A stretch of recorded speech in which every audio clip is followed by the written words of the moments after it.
آیا د افغان سندرغاړي میرمن نغمې لوڅه ویډیو خپره شوې؟ په ټولنیزو رسنیو دغه خبر او دغه ویډیو ډیره زیاته وایرل شوې ده چې پکې ویل کېږي د ښاپیرۍ نغمې خرابه او بربنډه ویډیو وایرل شوې ده. قدرمن دوستانو، نن په دې ویډیو کې در سره داسې یو معلومات شریکوم چې تاسو او ستاسو زنانه هم په خپلو کورونو کې ورڅخه ډډه وکړي او خدای مکړه د کورنۍ د زنانو مو د میرمن نغمې په شان خرابه ویډیو رانشي، ځکه چې نن سبا د AI ټکنالوژي دومره پرمختګ کړی دی چې د ډیرو زنانه او نارینه‌و عزتونه یې له خاورو سره خاورې کړي دي. قدرمنو دوستانو، دا ویډیو تر پای وګورئ چې پوه شئ چې د میرمن نغمې څنګه خراب او ګنده ویډیو راغلی ده، او همداسې تاسو هم په خپلو کورونو کې احتیاط وکړئ او د داسې کارونو څخه ډډه وکړئ. د افغانستان ښکلي او ښایسته سندرغاړې ښاپیرۍ نغمه چې په هوره ښاپیرۍ باندې مشهوره ده، د پښتو ژبې تر ټولو نوموتې او ښایسته سندرغاړې ده. سندرغاړې نغمې ته الله تعالی ښکلی ښایست او ښکلې ځواني ورکړې ده، سره له دې چې هغه اوس پخه او زړه ښځه ده،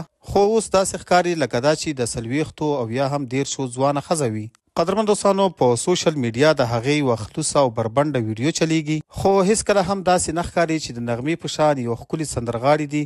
داسې غلط او فحاش کار وکړي. خو بیا هم د دې مستۍ، ښایست او ځوانۍ ته چې وکتل شي، نو داسې معلومیږي چې د سندرغاړي نغمې جنسي غوښتنې او خواهشات ډیر دي او اوس یې هم په وجود کې د ځوانۍ مستی او جوش پروت دی. سندرغاړي نغمې څه وخت مخکې منګل پرېښودل، همداسې خلکو هم په سوشل میډیا د هغه د پرېښودلو علت دا ویل چې منګل اوس نشي کولی چې د نغمې جنسي خواهشات ورپوره کړي، او همداسې منګل سختدریځه هم و، نو بیا یې د ډیر ژوند تیرولو څخه وروسته ورڅخه طلاق واخیستل او له یو بل کس سره یې واده وکړ چې له هغه سره اوس په امریکا کې اوسیږي. قدرمن دوستانو، د نغمې چې اوس کومه فحاشه ویډیو په سوشل میډیا باندې ګرځي، موږ هم د دې په اړه ډیر زیات ریسرچ او معلومات وکړ، نو موږ ته دا معلومه شوه چې د نغمې دغه ویډیو په AI ټکنالوژي جوړه شوې ده. اصل باډي د بلې ښځې ده، خو سر یې د میرمن نغمې پرې لګولی دی او هوبهو داسې ښکاري لکه دا چې د نغمې ویډیو وي.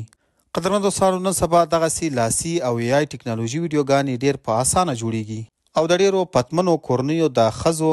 عزت او پت پکې له خاورو سره خاورې شوی دی. نو قدرمن دوستانو، تاسو هم په خپلو کورونو کې خپلو ښځینو ته دا ور وښیاستئ چې خپل انځورونه په ټولنیزو رسنیو کې له چا سره شریک نه کړي. ګنې ځینې وحشي ځناور او د ځینو کورنیو دښمنان به ورڅخه داسې AI ټکنالوژي فیک ویډیوګانې جوړې کړي، او په نن سبا دور کې باید هر سړی د خپلو موبایلونو له استعمال سره ډیر زیات پام وکړي. قدرمن دوستانو، تاسو د میرمن نغمې د دغه ویډیو په اړه او د دغه AI ټکنالوژي په جعلي ویډیوګانو په اړه څه نظر لرئ؟ خپل نظر مو را سره په کمنټ کې شریک کړئ او د نورو داسې تازه او معلوماتي ویډیوګانو لپاره